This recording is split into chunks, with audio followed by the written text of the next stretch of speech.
এই দুনিয়াতে সহ্য করে যাওয়ার কোনো আর্থিক মূল্য দেওয়া হয় না কোনো সম্মান, না থাকে কোনো মাথা ব্যথা, না কোনো অনুভূতি, না কোনো মূল্যায়ন। যখনই মাথা তুলে সহ্যের সীমা ভেঙে চেঁচিয়ে উঠবেন, অধিকার চাইবেন, হিসেব চাইবেন, দেখবেন তখন থেকে ইতিহাস আপনাকে জানবে, বলবে আপনি সাহসী, আপনি বিপ্লবী, আপনি স্বাধীন। সহ্য করে যাওয়াতে আদৌ কোনো নাম, কোনো ভাষার ডিকশনারিতে নেই কোনো আলাদা সত্তাযোগ্য সম্মান। ভুলে যাওয়া কোনো ব্যাপার না কে কি সহ্য করে গিয়েছে কার জন্য। আমি আমার ব্যক্তিগত জীবনের একটা লম্বা সময় পার করে এসে বুঝেছি, সহ্য করা আদৌ কোনো গুণ নয়, যেটা মেয়েদের মাথায় গুণ বলে ঢোকানো হয়। এটা আসলে একটা দোষ। আমি নিজেকে সহ্যশীল বলতে অনেক গর্ব করতাম।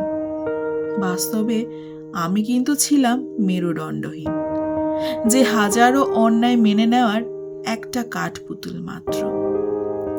যখন আমি হঠাৎ পাথরে বাড়ি খেয়ে চলার পথ থামিয়ে নিজেকে নিজে জিজ্ঞেস করলাম, হচ্ছেটা কি আমার সাথে, তখন আমি খেয়াল করলাম সহ্য করে আস্তে আস্তে আমি যেন ভুল উঠিত কোনো আগাছা। যাদের জন্য সহ্য করে গেলাম, তাদের কাছে আমার সাথে হওয়া কোনো অন্যায়কে আর অন্যায়ের কাতারে ফেলতে পারছে না কেউ। বিশাল শাস্তিযোগ্য অপরাধ অবধি হয়ে যাচ্ছে। ওই হয়েছে আর কি, এটা কোনো ব্যাপার বলে হেসে উড়িয়ে দেওয়ার মতো ব্যাপার।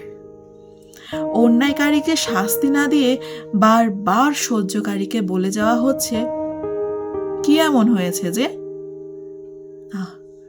আমি মুখ থুবড়ে উল্টে পড়ি। আমি আষ্টে পৃষ্ঠে গেড়ে থাকা শিকল ছেড়ে উঠতে গিয়ে নিজেই যখন রক্তাক্ত হলাম, ছিন্ন ভিন্ন হলাম, আয়নার মতো টুকরো হওয়া আত্মসম্মানটা যখন ধরতে চাইলাম, আমি আবারও রক্তাক্ত হলাম। আকাশ বাতাস ফাটিয়ে আমার চিৎকার করতে ইচ্ছে হলো, আমি কি বোকা, আমি কি বোকা, আমি কি মেরুদণ্ডহীন। আমার আজ এই রক্তাক্ত ক্ষতের জন্য দায়ী আমার বিশ্রী একটা দোষ,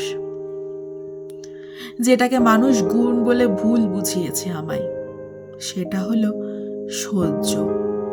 আমি নির্বোধ, অন্যায় ন্যায় পার্থক্য ভুলে নিজেই সেই অধিকার তুলে নিয়েছি, যেখানে অন্যায় করে সবাই হাসে আর বলে, কি হয়েছে, এ আবার এমন কি? আমি কি না বোকা? আমার দোষটাকে আমি আজীবন গুণ জেনে অন্যায় করে এসেছি। সেটা হলো সহ্য করা। কত মেয়েকে না বোকা বানানো হয় এই দোষটা গুণের আখ্যা দিয়ে। জানলাম যেদিন ঘাড় বেঁকিয়ে বলবো, আমার সাথে হওয়া অন্যায়ের হিসেব চাইব, তখন সবাই বলবে, এ আর এমন কি? যখন আমি প্রশ্ন করি, দোষীটা আসলে কে, তখন উত্তর আসে, আমি নিজে। আসলে সহ্য করার কোনো মূল্য নেই, আছে শুধু নির্বোধ আখ্যা।